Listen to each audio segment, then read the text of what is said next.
आमदार सुरेश धस आज मस्साजोगला जाऊन देशमुख कुटुंबियांची भेट घेणार। धनंजय मुंडेंच्या भेटीनंतर झालेल्या टीकेनंतर धस पहिल्यांदा मस्साजोगला जाणार। महादेव मुंडेंच्या कुटुंबियांनाही भेटणार।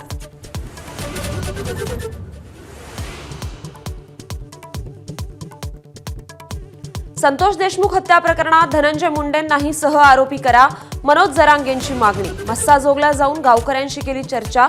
25 फेब्रुवारीच्या अन्नत्याग आंदोलनावर गावकरी ठाम।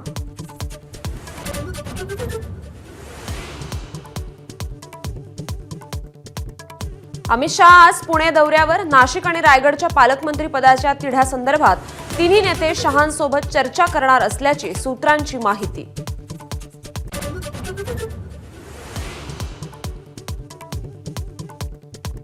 दिल्लीत साहित्य संमेलनाच्या उद्घाटनाच्या निमित्तानं मोदी पवार एकत्र।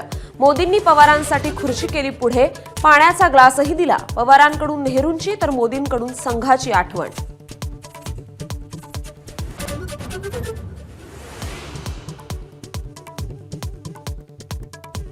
बंदुकीसाठीच्या परवान्यामुळे फुटलं कोकाटे गरीब नसल्याचं बिंग। कोकाटेंचा राजीनामा कधी घेणार विरोधकांचा सवाल, तर बावनकुळेंनी ठेवलं प्रक्रियेवर बोट।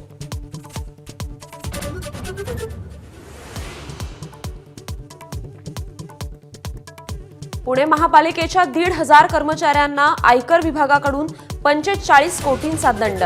दंड वसुलीसाठी कर्मचाऱ्यांचे पगार 2 महिन्यांपासून बंद। टॅक्सची कामं लेखा आणि वित्त विभागाऐवजी बाहेरच्या सल्लागाराला दिली। एबीपी माझा, उघडा डोळे बघा नीट।